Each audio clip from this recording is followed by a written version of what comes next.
Bismillahirrahmanirrahim. Assalamualaikum warahmatullahi wabarakatuh.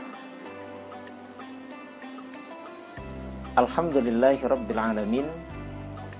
Wassalatu wassalamu ala asrafil anbiya'i wal mursalin wa ala alihi wa sahbihi ajma'in. Amma ba'du.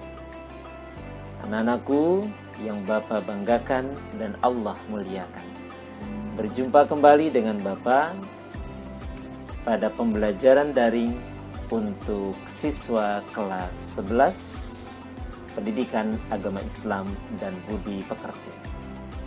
Pada kesempatan yang berbahagia ini, kita akan mengkaji satu pokok bahasan pada pembelajaran PAI, yaitu tentang iman kepada Rasul Allah. Sebagaimana yang kita ketahui bahwa pendidikan agama Islam untuk jenjang baik kelas 10, 11, dan 12 itu selalu terdiri dari 5 aspek: Al-Quran, akidah, akhlak, fikih, dan tarikh atau sejarah. Nah, iman kepada Rasul Allah adalah bagian dari pembelajaran akidah atau aspek akidah, di mana ada 2 pokok bahasan untuk jenjang kelas 11, yaitu iman kepada kitab-kitab Allah dan iman kepada Rasul Allah. Nah, sekarang kita akan manfaatkan kesempatan yang berbahagia ini untuk membahas tentang iman kepada Rasul Allah. Sudah siap, nak? Yuk. Pada pembelajaran kali ini ada 2 hal yang mesti kita dapatkan. Yang pertama ya adalah di mana sebagai seorang siswa atau santri atau pelajar ya, kita bisa memahami makna iman kepada Rasul Allah. Itu yang pertama. Ini tujuan pembelajaran kita pada kesempatan kali ini. 1. Memahami bagaimana makna iman kepada Rasul Allah. Yang kedua, bagaimana agar buah dari pemahaman itu ya menjadikan perilaku kita yang mencerminkan kesadaran beriman kepada Rasul Allah. Nah, 2 hal ini harus kita dapatkan setelah kita mengkaji apa itu iman kepada Rasul Allah. Nah, tentunya untuk mencapai tujuan itu maka harus kita uraikan satu-satu. Agar kita bisa memahami makna iman, maka kita harus memulai dari definisi apa itu iman kepada Rasul, kemudian mana dalil atau dasar-dasar ya yang menjadi landasan bagi kita kenapa kita harus beriman kepada Rasul, kemudian caranya seperti apa, kemudian tujuan Allah mengutus Rasul untuk apa. Dan kita juga harus mengetahui jumlah Rasul, nama-nama Rasul, tugas para Rasul. Kita mengenal ada istilah Rasul Ulul Azmi, kita juga harus pahami itu. Kemudian kita juga harus mengetahui silsilah para nabi dan Rasul Allah, termasuk ciri-ciri dari kerasulannya, yaitu mukjizat para utusan Allah. Nah, dari beberapa hal itu mudah-mudahan akan menghantarkan kita semua kepada pemahaman konsep iman kepada Rasul Allah. Nah, yang kedua, bagaimana agar caranya kita bisa berperilaku yang mencerminkan kesadaran beriman kepada Rasul. Maka ada 2 hal yang harus kita lakukan. Kita harus mengetahui perilaku atau contoh yang mencerminkan kesadaran iman kepada Rasul itu seperti apa. Kemudian hikmahnya. Nah, ini yang tidak kalah penting. Hikmah beriman kepada Rasul sehingga menguatkan kenapa kita bersikap seperti itu.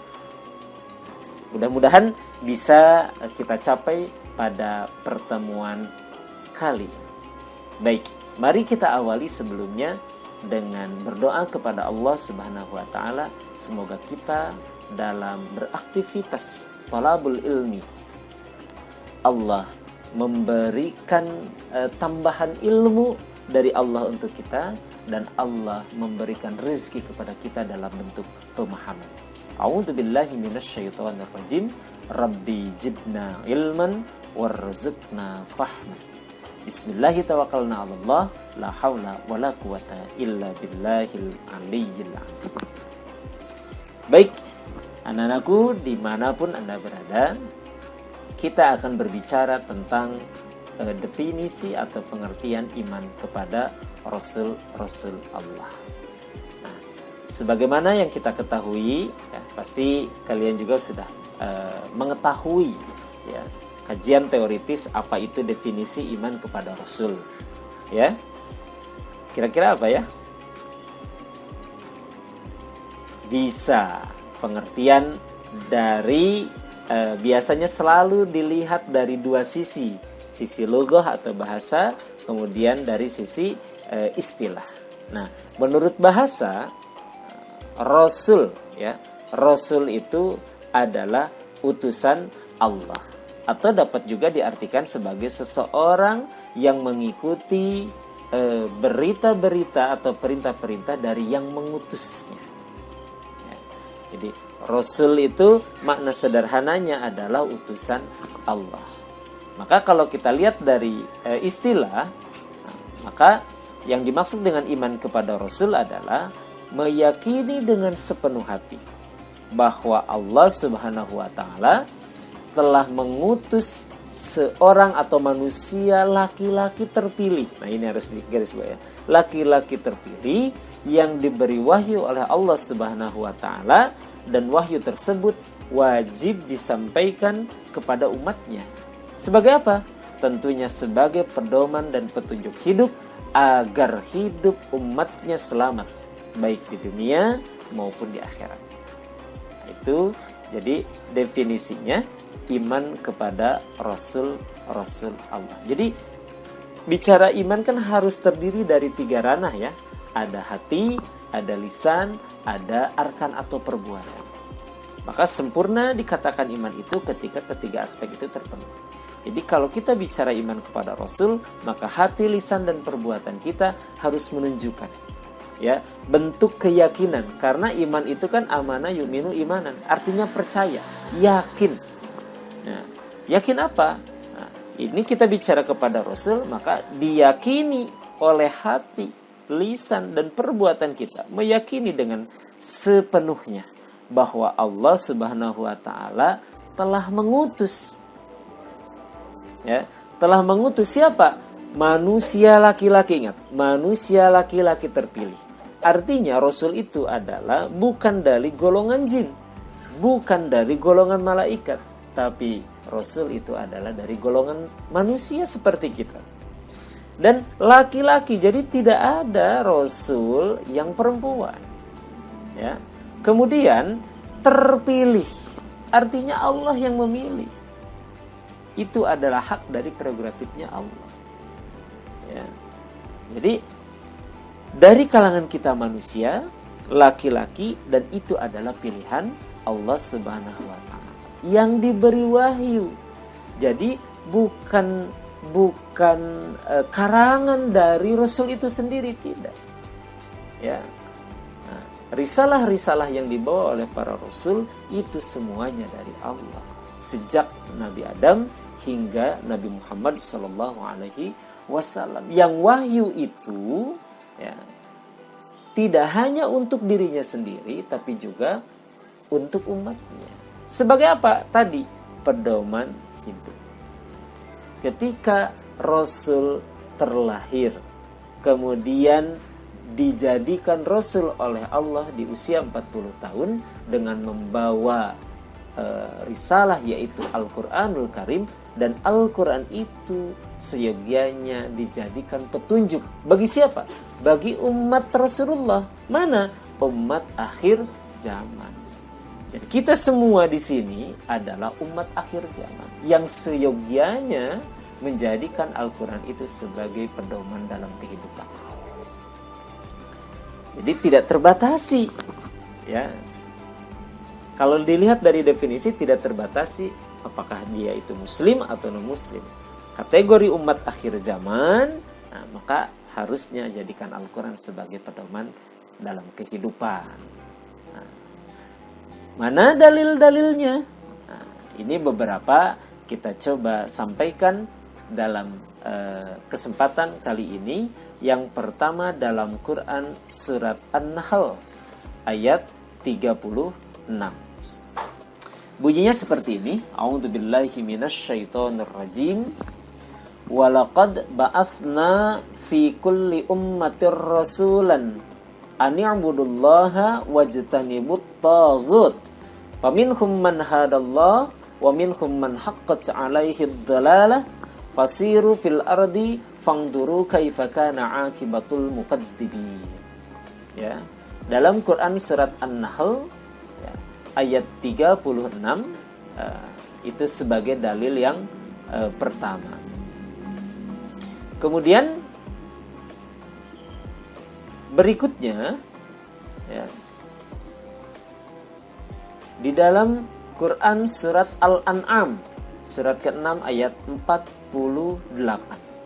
Allah juga sampaikan, A'udzubillahi minasyaitonir rajim, wa ma nursil mursalin illa mubasysyirin wa mundhirin faman amana wa aslaha fala khaufun 'alaihim walahum yahzanun. Ya. Artinya para rasul yang kami tunjuk itu adalah untuk memberi kabar gembira dan pemberi peringatan. Barang siapa yang beriman dan mengadakan perbaikan-perbaikan, maka tidak ada rasa takut pada mereka. Ya, fala khaufun 'alaihim. Ya, dan mereka tidak akan bersedih hati, walahum yahzanun. Jadi barang siapa yang setelah diberi kabar gembira oleh para rasulnya kemudian melakukan perbaikan-perbaikan, ya, yang menjadikan kabar itu sebagai dasar untuk memperbaiki diri, memantaskan diri, maka tidak akan ada rasa takut, ya, tidak akan ada rasa bersedih hati. Kemudian dalil berikutnya yang menyampaikan bahwa Rasul itu adalah manusia laki-laki ada pada Quran surat Al-Anbiya ayat 7. A'udzubillahi minasyaitonir rajim. Wa ma arsalna qablaka illa rijalan nuhi ilaihim fas'alu ahlad dzikri in kuntum la ta'lamun. Ya, dan kami tidak mengutus rasul-rasul sebelum engkau Muhammad melainkan beberapa orang laki-laki yang kami beri wahyu kepada mereka. Maka tanyakanlah kepada orang yang berilmu jika kamu tidak mengetahui. Ini yang menjadi landasan dasar bahwa sebelum Rasul Muhammad SAW, Allah telah mengutus beberapa Rasul sebelumnya dari jenis laki-laki yang sama.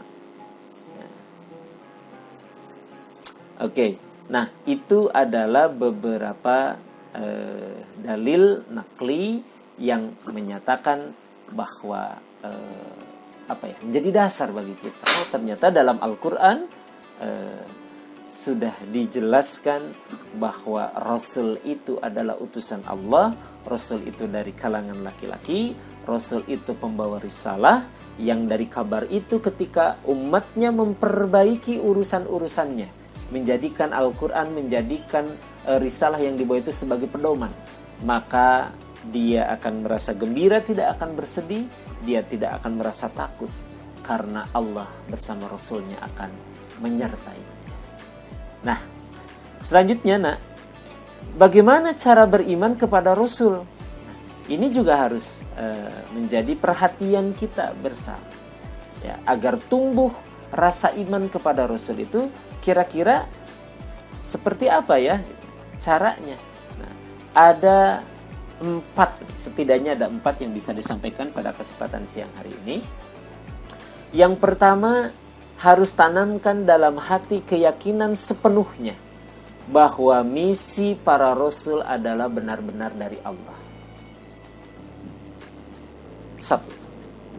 Jadi bahwa rasul itu adalah utusan Allah dan misi-misinya ini adalah dari Allah. Jadi tidak ada lagi perdebatan. Ini adalah mutlak dari Allah. Karena kita yakini rasul itu adalah utusan Allah. Kemudian yang kedua, kita tidak boleh membeda-bedakan antara rasul yang satu dengan rasul yang lain. Kenapa? Karena rasul itu semuanya adalah utusan Allah. Dan dalam konsep iman kita, ya, dikatakan bahwa dari rukun iman itu iman kepada Rasul Allah. Rasul Allah itu mana? Tidak hanya Nabi Muhammad. Ya, yang wajib kita ketahui bahkan tertuang di dalam Al-Quran itu setidaknya ada 25 Rasul. Jadi kita harus yakini mulai dari Nabi Adam hingga Nabi akhir zaman, ya, Nabi Muhammad itu semua adalah utusan Allah. Dan kita tidak boleh membeda-bedakan. Saya iman kepada Nabi Muhammad, tidak beriman kepada Nabi Nuh. Tidak boleh. Jadi, dari awal sampai akhir kita harus mengimani, ya, didasarkan pada wawasan yang kita miliki. Kemudian yang berikutnya, meyakini kebenaran semua yang disampaikan, ya, oleh para rasul, ya. Karena kenapa? Para rasul itu dikodratkan oleh Allah dengan 4 sifat. Sidik, amanah, tabligh, patonah. Dan keempat sifat ini sudah dijamin oleh Allah, dikodratkan. Ya, kudrat itu ketetapan dari Allah. Bahwa setiap rasul yang dipilih akan ada 4 sifat yang melekat. Ya, kita sering mendengar, ya, ada sifat wajib bagi rasul, sifat mustahil bagi rasul, sifat jaiz atau wenang bagi rasul. Ya, itu dalam ilmu aqaidul iman, ya. Nah, sidik, amanah, tabligh, patonah, dan ini harus diyakini betul ada pada setiap rasul. Ya, manusia laki-laki yang bergelar rasul akan memiliki 4 sifat wajib ini. Jadi dia tidak mungkin tidak jujur. Dia tidak mungkin berdusta, ya, tidak mungkin khianat, tidak mungkin menutup-nutupi atau menyampaikan tidak secara keseluruhan komprehensif, kemudian dia tidak mungkin bodoh. Seorang rasul pasti jujur, pasti dapat dipercaya, pasti mampu untuk menyampaikan apa yang mesti disampaikan, dan dia memiliki kecerdasan luar biasa. Nah, maka itu harus diyakini agar tumbuh iman kepada Rasul. Dan yang terakhir adalah mengamalkan ajaran dalam kehidupan sehari-hari. Dimulai dari hal-hal yang kecil, yang bisa kita lakukan. Ini adalah kebiasaan dari para Rasul, ya, maka kita lakukan sebagai dari amalan sunnah. Mudah-mudahan keempat cara ini akan menguatkan iman kita kepada Rasul. Jadi apa tadi yang pertama? Meyakini dengan sepenuh hati bahwa misi Rasul itu adalah datangnya dari Allah, sumbernya dari Allah. Kita tidak membeda-bedakan, meyakini bahwa setiap Rasul melekat sifat-sifat, ya, 4 sifat yang wajib. Ya, tidak mungkin melekat sifat yang mustahil. Ya. Kemudian sebagai ciri dari bahwa Rasul itu adalah manusia, maka kita harus imani bahwa itu adalah sifat jaiz dari Rasul. Kemudian yang terakhir adalah mengamalkan ajarannya dalam kehidupan sekemampuan kita. Nah, selanjutnya, ya, kita juga harus mengetahui tujuan Allah mengutus para rasul. Tidak semata-mata Allah mengutus manusia hamba terbaiknya, ya, kecuali di dalamnya ada misi yang sangat luar biasa. Nah, kenapa? Ya tentunya karena seorang rasul itu mengemban amanah yang luar biasa, membawa umatnya, ya, dari zaman jahiliyah, zaman kekufuran, ya, ke zaman yang cerah terang benderang. ke zaman di mana adab, ya, di mana nilai-nilai manusia, kemanusiaan itu dijaga, nilai-nilai peradaban itu dijaga. Maka tujuan Allah mengutus para rasul itu agar mengingatkan manusia pada umumnya sebagai makhluknya, sebagai umatnya. Umat dari rasul itu agar tahu misi dalam hidup. Jadi kita hidup ini misinya apa? Ya, visinya apa? Maka disampaikanlah oleh para rasul bahwa tujuan kita hidup itu apa?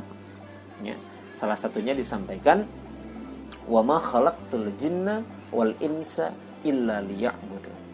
Ya, tidak semata Allah menciptakan jin dan manusia kecuali hanya satu, beribadah kepada Allah. Ini kenapa kita mengetahui itu? Karena kita tidak berdialog langsung dengan Allah. Ya, jangankan kita, tidak semua nabi bisa berdialog dengan Allah. Hanya beberapa rasul aja. Ya. Nah, maka perantaranya adalah rasul. Kita mengetahui karena rasul menyampaikan. Ini misi kita, ini visi kita.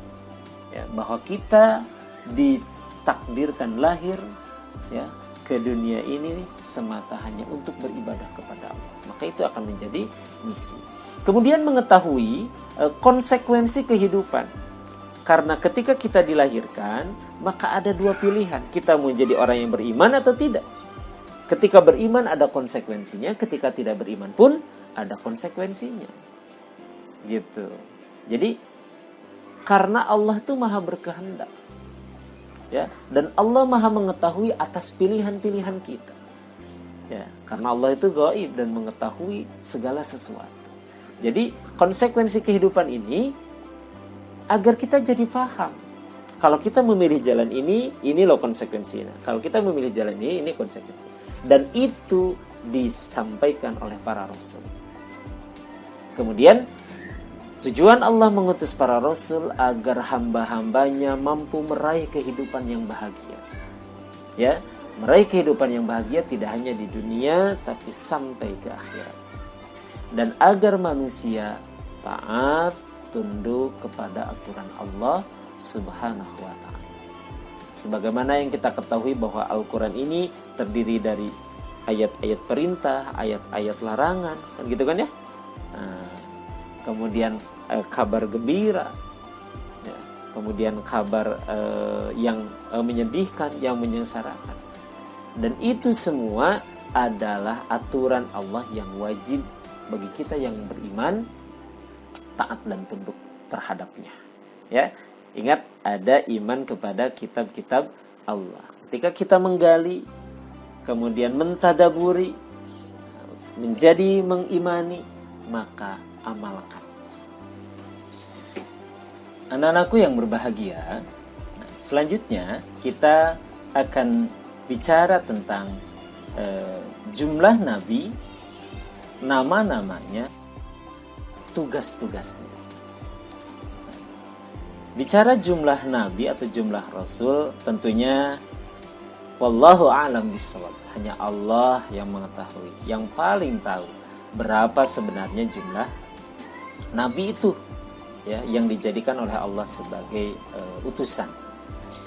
Namun dalam sebuah hadis yang diriwayatkan oleh Imam Al-Baihaqi, ya, dari Abu Dzar, disampaikan, ya, diterangkan bahwa jumlah nabi itu ada 124.000, di mana di dalamnya terdapat 313 rasul. Ya. Kenapa demikian? Karena seorang nabi itu belum tentu menjadi seorang rasul. Tapi kalau rasul, pastilah dia adalah nabi. Karena nabi itu tidak diberi tugas untuk disampaikan kepada umatnya. Wahyu, ya, risalahnya hanya untuk dirinya sendiri. Tapi kalau rasul, dia berkewajiban untuk disampaikan kepada umatnya, mengajak umatnya agar berada di jalan yang diridhoi oleh Allah. Itulah yang menjadikan jumlah nabi dan rasul seperti itu diterangkan dalam sebuah hadis. Nah, semuanya ini wajib kita imani. Cuma yang wajib diketahui hanya 25 nabi atau rasul saja, sebagaimana yang disampaikan dalam Al-Qur'an. Ya, nama-nama ini ada dalam Al-Qur'an. Dari mulai Nabi Adam, Idris, Nuh, Hud, Saleh, ya, Ibrahim, Lut, Ismail, Ishak, Yakub, Yusuf, Ayub, Syuaib, Musa, Harun, kemudian Daud, Sulaiman, Ilyas, Ilyasa, Yunus, Zakaria, Yahya, Isa, sampai Nabi akhir zaman Nabi Muhammad Sallallahu Alaihi Wasallam. Nama-nama ini wajib kita imani, wajib kita ketahui. Adapun yang menjadi tugas Rasul itu, kalau kita dilihat ya, kalau kita lihat dari aspek akidah atau hubungan kaitan tugas itu dengan akidah, maka Rasul diberi tugas atau tugasnya adalah mengajak manusia, mengajak umatnya untuk mengesahkan Allah. Ya. Kalau tugasnya berkaitan dengan ibadah, berarti menyeru kepada manusia untuk menyembah kepada Allah. Hal-hal kaitannya dengan akhlak, maka manusia ya diajak oleh para rasul untuk berakhlakul karimah. Dia menjadi contoh, dia menjadi uswah. Sebaik-baik contoh adalah para rasul.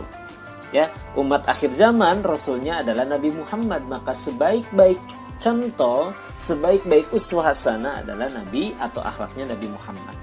Kalau hal-hal yang berkaitannya dengan hukum, maka tugas para rasul itu menyeru kepada manusia untuk bersikap adil dalam berbagai bentuk nilai kebaikan lainnya. Itulah tugas-tugas para rasul.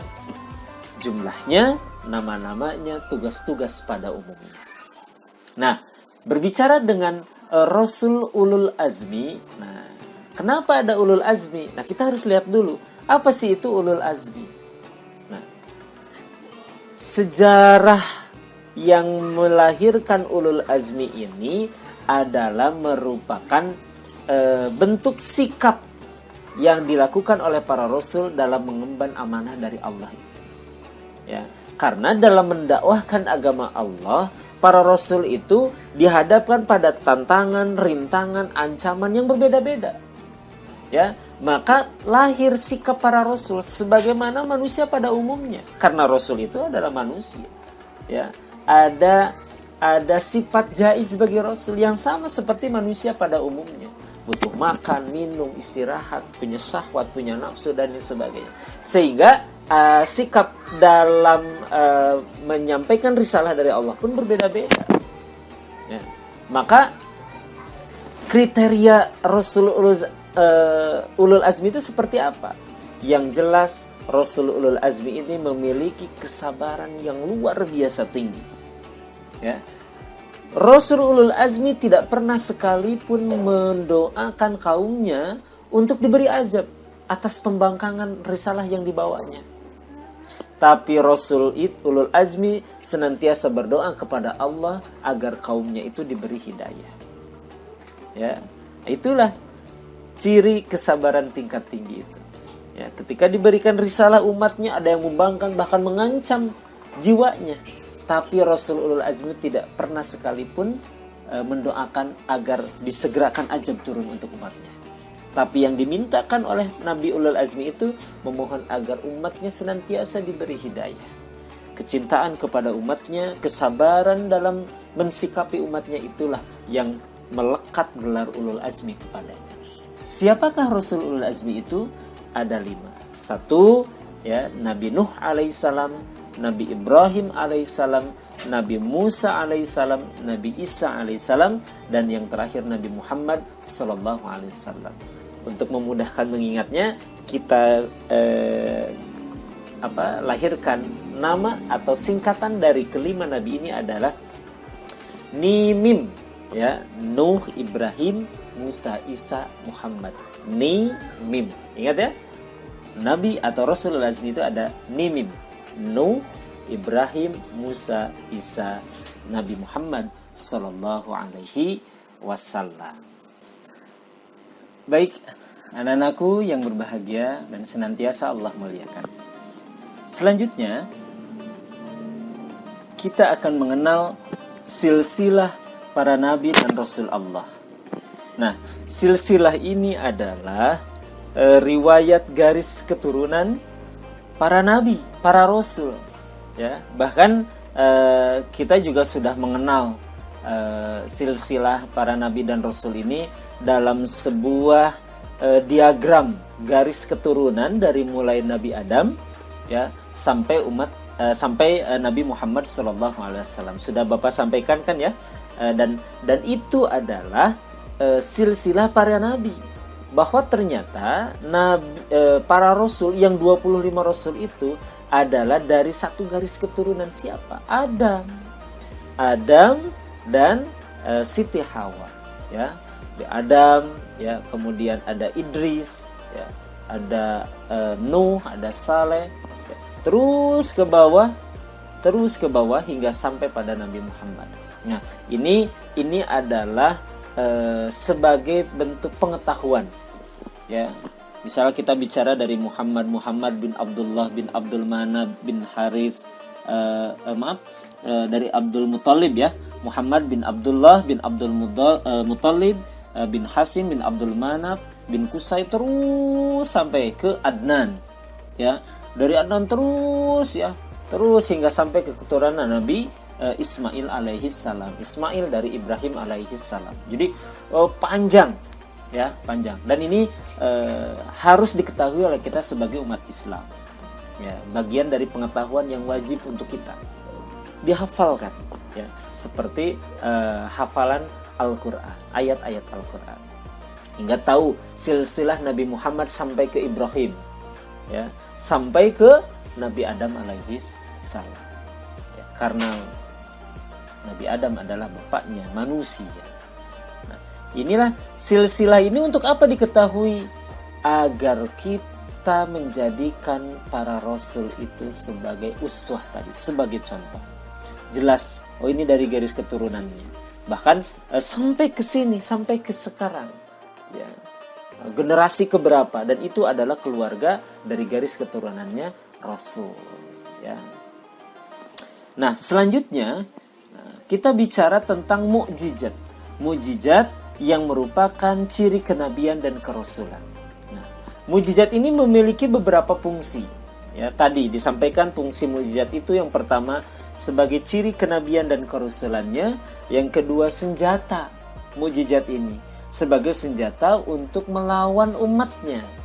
Sebagaimana Nabi Musa alaihissalam yang diberi mukjizat oleh Allah ya, bisa merubah tongkatnya menjadi ular yang lebih besar daripada tongkat-tongkat yang dilemparkan oleh ahli sihir ya, pada Raja Fir'aunnya ya, sehingga bisa melahap semua ular-ular itu.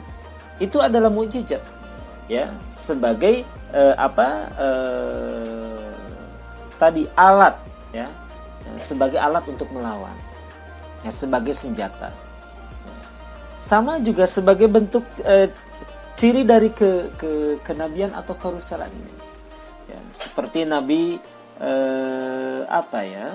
Nabi Muhammad ya, diberi mukjizat terbesarnya adalah Al-Quran, karena Al-Quran itu tidak diturunkan ke selain Nabi Muhammad, hanya Nabi Muhammad sebagai ciri kenabian dan kerasulannya ya. Berikut insya Allah sudah Bapak sampaikan ya mengenai mukjizat dari Nabi Adam alaihi salam ya, kemudian sampai Nabi Muhammad sallallahu alaihi wasallam.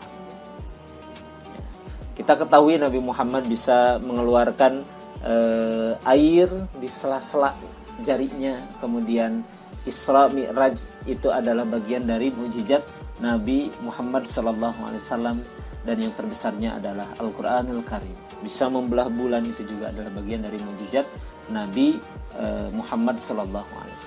Kisah-kisah ini ada pada kisah-kisah para nabi dan rasul.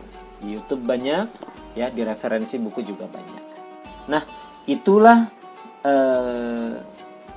bagian-bagian yang mudah-mudahan dengan disampaikannya secara runut mulai dari definisi hingga kita mengenal mukjizat para nabi dan rasul melahirkan pemahaman, ya. Sebagaimana dari tujuan kita tadi di awal, agar kita memahami makna iman, ya. Berangkat dari mana? Dari kajian teoritis, mulai dari pengertian hingga kita mengenal mukjizat-mukjizatnya para nabi dan rasul. Nah, pada bagian ini mudah-mudahan bisa menghantarkan kita kepada bagian yang selanjutnya, yaitu agar kita nanti bisa berperilaku yang mencerminkan kesadaran kita beriman kepada Rasul-Rasul Allah Subhanahu wa ta'ala.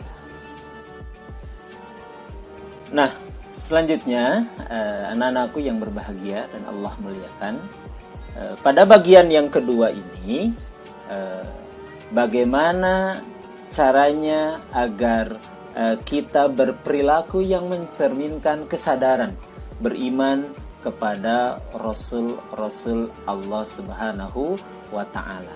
Nah, kita mengenal dulu contoh-contoh perilaku yang seperti apa yang mencerminkan iman kepada Rasul. Nah, ada 4 contoh perilaku beriman kepada Rasul. Yang pertama yaitu adalah mempercayai dengan sepenuh hati bahwa Rasul ini adalah manusia biasa yang dipilih oleh Allah untuk menyampaikan firman Allah kepada umatnya agar dijadikan sebagai pedoman hidup. Nah, ini adalah contoh perilaku. Ketika kita mempercayai dengan tidak ada keraguan di dalamnya bahwa Rasul ini adalah manusia biasa yang dipilih oleh Allah, maka itu adalah contoh perilaku beriman kepada Rasul. Kemudian mempercayai bahwa Rasul diutus oleh Allah untuk menjadi teladan, gitu. Kalau tadi mempercayai bahwa Rasul ini adalah manusia biasa seperti kita, ya, dan itu adalah pilihan Allah. Ya. Kemudian dia membawa risalah, dia membawa firman Allah untuk dijadikan sebagai pedoman hidup. Nah, kita yang berikutnya, contoh perilaku beriman kepada Rasul itu meyakini bahwa Rasul itu, beliau itu adalah contoh teladan dalam hidupnya. Kemudian membenarkan apa yang dibawa para Rasul, ya, dan menjadikan yang dibawa Rasul itu sebagai pedoman dalam kehidupan sehari-hari. Jadi tidak hanya cukup diyakini, tapi dibenarkan. Artinya kita meniru, ya, kita taat pada apa yang disampaikan oleh para Rasul itu. Ya. Dan tentunya sebagai umat akhir zaman kita meyakini bahwa Nabi Muhammad SAW adalah Nabi dan Rasul yang terakhir. Tidak ada Nabi yang lain atau Nabi setelahnya sepeninggal Rasulullah Muhammad SAW. Nah, contoh-contoh perilaku inilah yang mencerminkan iman kepada Rasul. Maka perilaku yang mencerminkan, yang menumbuhkan, yang menjadi gambaran kesadaran beriman kepada Rasul itu ada beberapa hal. Pertama, senantiasa jujur dalam segala hal dan terhadap siapapun. Kenapa? Karena Rasul kan memiliki sifat siddiq, ya, benar, jujur. Maka ketika kita mengaktualisasikan dalam keseharian, berarti kita sadar bahwa kita ini beriman kepada Rasul. Maka perilaku yang munculnya tadi jujur, ya. Kemudian amanah, bersikap amanah senantiasa, ya, kepada yang berhak menerimanya, tidak dikurangi, bahkan tidak diambil semuanya. Amanah, ketika ada amanah ada pada pundaknya, maka ditunaikan, ya. Kemudian beretos kerja yang baik, ya. Artinya dalam melaksanakan tugas yang diemban oleh dirinya, maka dia lakukan secara totalitas, ya, sesuai dengan kemampuan yang dia miliki, ya, dan memaksimalkan ikhtiar, ya. Karena Rasul juga demikian, ya, dia korbankan semua yang dia miliki untuk kepentingan umatnya. Kemudian memiliki kepekaan yang tinggi, ya, terhadap persoalan hidup, ya. Kemudian terampil, ya, dalam mengatasi segala bentuk persoalan, ya, secara tepat, baik, sesuai pertimbangan akal sehatnya. Dan selanjutnya senantiasa berakhlakul karimah, sebagaimana apa yang dicontohkan oleh Rasul Allah. Nah, perilaku ini ya, yang mencerminkan kesadaran beriman. Kenapa kok ada kata kesadarannya? Karena harus dari hati melakukannya. Ya, ketika kita mengetahui contoh perilaku berimannya seperti ini tadi disampaikan, ya, mempercayai bahwa yang dibawa Rasul itu adalah firman atau wahyu Allah, kemudian mempercayai bahwa Rasul itu adalah contoh terbaik, membenarkan setiap ajaran di bawahnya, maka akan muncul kesadaran berperilaku apa? Jujur, amanah, beretos kerja, respek, ya, kemudian berakhlakul karimah. Perilaku ini yang harus dimiliki oleh kita, ya, sebagai perwujudan dari kesadaran beriman kepada Rasul. Maka akan didapatlah hikmah apa? Menambah iman kepada Allah. Jadi setelah belajar, ya, mengenai iman kepada Rasul, maka iman kepada Allah akan bertambah. Kemudian kita akan mempercayai tentang kebenaran tugas para Rasul. Jadi Rasul, misi risalah Rasul itu sama dari Nabi Adam sampai Nabi Muhammad SAW. Hanya bedanya cara ibadahnya saja. Karena beda-beda, ya, karena berbeda. Tapi ajarannya adalah ajaran tauhid sama, yaitu mengesahkan Allah. Kemudian hikmah yang dapat kita ambil, yang dapat kita raih adalah kecintaan kepada Rasul di atas manusia yang lain. Ya.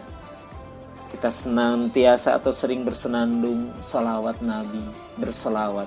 Itu adalah wujud kecintaan kita kepada Rasul. Nah, ini hikmah yang bisa kita dapatkan. Akan semakin kuat tertanam rasa cinta kita kepada Rasul. Kenapa? Karena mengetahui bagaimana Rasul itu. Dari tadi berangkat dari definisi hingga perjuangannya, pengorbanannya untuk umatnya. Maka selanjutnya hikmah yang dapat kita ambil adalah kita mengikuti apa yang disampaikan oleh para Rasul. Ya. Jadi terdorong kita untuk sanggup melaksanakan sunnah-sunnah yang dicontohkan oleh Nabi Muhammad. Mulai dari hal yang sangat sederhana, cara tidur, cara bangun, cara makan, cara berkomunikasi, cara menyampaikan ilmu, cara bertetangga, ya, cara memimpin, ya, dan itu semua diajarkan oleh Rasul. Ya. Ini salah satu referensi buku di mana Sirah Nabawiyah mengisahkan bagaimana Nabi Muhammad dari sejak lahir sampai wafatnya. Bagaimana kondisi masyarakat Arab sebelum datang Nabi Muhammad hingga setelah sepeninggal Nabi Muhammad. Karangan luar biasa. Dengan membaca kemudian kita mengetahui, maka akan timbul kecintaan yang luar biasa. Dan yang terakhir, hikmah yang dapat kita ambil adalah memperoleh teladan terbaik dalam segala aspek kehidupan, ya, sebagaimana disampaikan oleh Rasulullah sendiri bahwa aku diutus oleh Allah adalah untuk menyempurnakan akhlak manusia. Itulah hikmah yang bisa kita raih ketika beriman kepada Rasul Allah. Baik, anak-anakku yang Bapak banggakan dan Allah muliakan, tibalah pada penghujung perjumpaan kita pada kesempatan yang berbahagia ini. Akhirnya hanya kepada Allah Subhanahu wa taala kita memohon dan berharap semoga senantiasa Allah mencurahkan nikmat kepada kita dalam bentuk pemahaman ilmu itu, sehingga dari ilmu itu menjadi cahaya bagi kita untuk berjalan, ya, dalam kehidupan sehari-hari. Insyaallah semoga kita diberi kesempatan untuk berjumpa kembali secara tatap maya, secara virtual dalam pembelajaran daring pendidikan agama Islam. Semoga apa yang disampaikan bermanfaat untuk kita semua dan semoga membawa kebaikan untuk orang-orang di sekitar kita. Mari kita akhiri pertemuan pada siang hari ini dengan bacaan hamdalah dan doa kafaratul majlis. Alhamdulillahirabbil alamin. Subhanakallahumma wa bihamdika asyhadu an la ilaha illa anta astaghfiruka wa atubu ilaik. Amin ya Allah ya rabbal alamin. Jangan lupa post-testnya dikerjakan ya. Ada 5 soal untuk mengukur tingkat pemahaman anak-anak semua pada pembelajaran iman kepada Rasul Allah. Nanti tinggal dikirim ke GC ya, sehingga nanti Bapak bisa melihat hasilnya. Oke, sampai berjumpa di episode selanjutnya. Assalamualaikum warahmatullahi wabarakatuh.